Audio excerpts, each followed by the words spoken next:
Assalamualaikum warahmatullahi wabarakatuh. Halo semuanya, perkenalkan nama saya Ade Ainur Rohmah, mahasiswi jurusan Komunikasi Penyiaran Islam, Universitas Islam Negeri Sunan Gunung Jati Bandung, semester 5 kelas A. Video ini saya buat untuk memenuhi tugas ujian tengah semester mata kuliah Teknik Hitobah yang diampu oleh dosen yang sangat luar biasa, sekaligus ketua jurusan Komunikasi Penyiaran Islam, yaitu Bapak Dr. Haji Aang Ridwan MAG. Oke, pada kesempatan kali ini saya akan menyampaikan 3 poin penting. Yang pertama, esensi etika khotib menurut Imam Al-Ghazali. 1.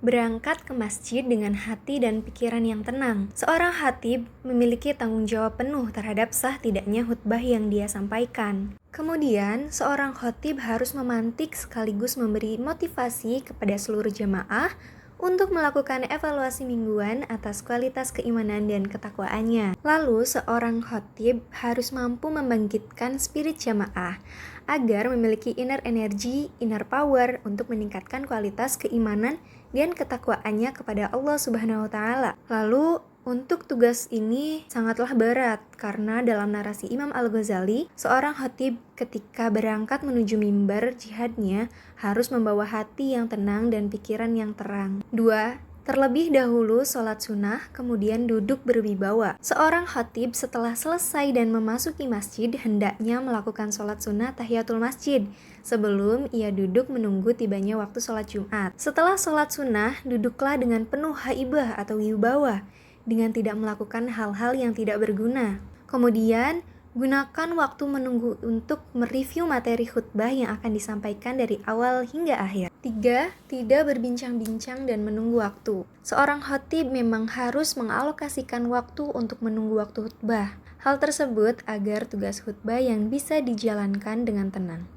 Kemudian, saat menunggu waktu, sejatinya khatib bisa menjaga diri untuk tidak berbincang-bincang dengan sesuatu yang tiada manfaatnya, kecuali bila ada keadaan yang memaksa. Lalu, jika berlebihan dalam berbincang-bincang, hal ini bisa merusak konsentrasi dan kewibawaan seorang khatib. 4. Melangkah menuju mimbar dengan penuh rasa hormat, seolah-olah akan mengatakan sesuatu kepada Yang Maha Perkasa. Seorang khatib hendaknya merasa percaya diri dengan tugas yang dijalankannya, karena seorang khatib sedang melaksanakan tugas keagamaan yang sangat penting dan sangat mulia. Kemudian, seorang khatib hindari untuk percaya diri yang berlebihan, sebab hal itu akan menjadi beban yang berat untuk digendongnya. 5.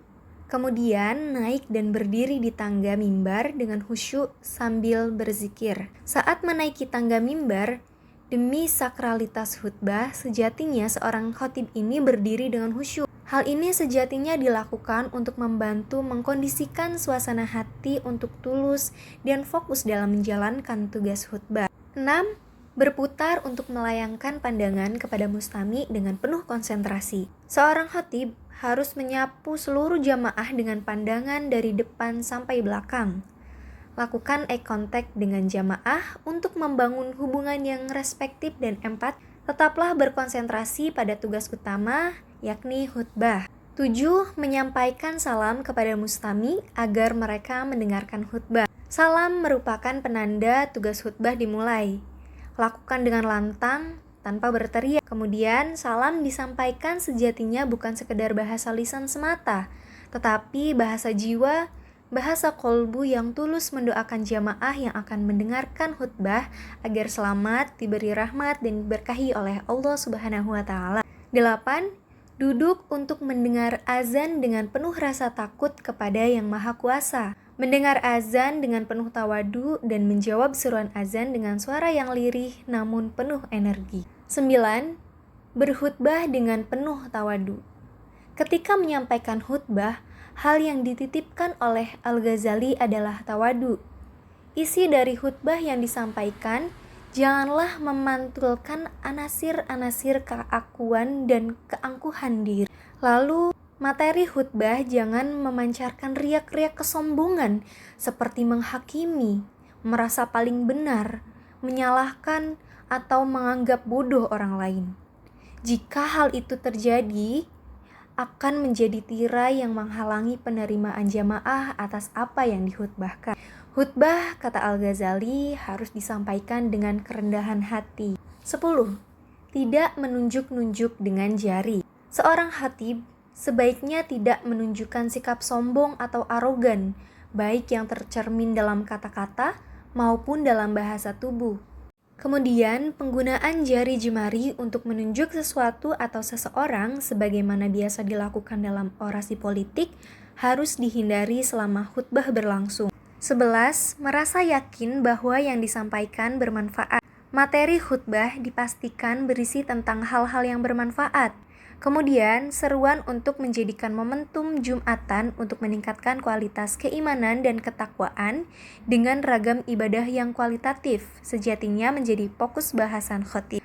Lalu, menyiapkan materi yang seksama dan tidak boleh asal-asalan. Kemudian, memanfaatkan kepercayaan tugas menjadi khatib dengan sebaik-baiknya. 12. Memberi isyarat kepada jamaah agar berdoa.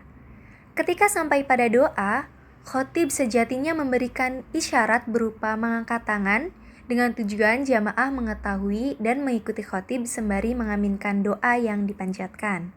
Kemudian, hindari dan jangan melakukan gimmick seakan-akan menangis untuk mengelabui jamaah, sebab bisa merusak sakralitas khutbah. 13. Turun dari mimbar bila muazin telah siap untuk iqomah. Sesuai khutbah, khatib hendaknya tidak langsung turun dari mimbar hingga muazin mulai menyerukan iqomat yang kemudian diikuti para jamaah dengan berdiri. 15. Tidak bertakbir sebelum jamaah tenang. Bila khatib sekaligus bertindak sebagai imam, khatib harus memperhatikan keadaan para jamaah, apakah sudah berdiri dengan tenang dan diam atau masih ada yang bergerak dan merapikan barisan. Lalu diperkenankan untuk memberikan instruksi kepada jamaah untuk meluruskan dan merapatkan barisan. Kemudian lakukan takbiratul ihram saat jamaah yang dalam jangkauan pandangan sudah diam dan berdiri. 15. Mulai sholat dan membaca ayat-ayat Al-Quran dengan tartil. Setelah takbiratul ihram yang diikuti oleh para jamaah, imam dapat membaca surat Al-Fatihah dan dilanjut dengan surat lainnya secara tartil.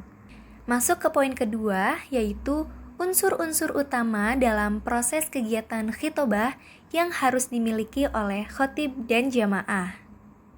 1. Harus memiliki wibawa baik sebagai khatib maupun jamaah. Yang kedua, memiliki hati yang tenang dan bersih, sehingga tidak memiliki rasa sombong terhadap orang lain. 3. Memahami bagaimana kondisi saat kita sedang didengarkan, maupun cara kita mendengarkan sehingga timbul rasa saling menghargai. Dan yang keempat, memiliki rasa tawadu kepada Allah, sehingga apa yang kita lakukan memiliki dasar untuk senantiasa melakukan hal-hal yang bermanfaat. Yang kelima, tidak melakukan sesuatu yang tidak bermanfaat, dan hendaknya mengisi kekosongan atau menunggu waktu tersebut dengan zikir atau sholawat. Oke, kita masuk ke poin yang ketiga, yaitu urgensi etika dalam keseluruhan proses kegiatan khitobah.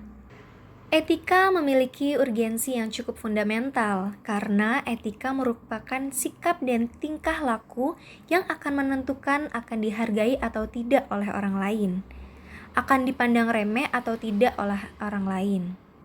Maka dalam aspek kegiatan khitobah apapun, maka yang paling mendasar dan yang harus dimiliki adalah etika. Etika yang baik akan melahirkan simpati dari orang lain tanpa kita memintanya.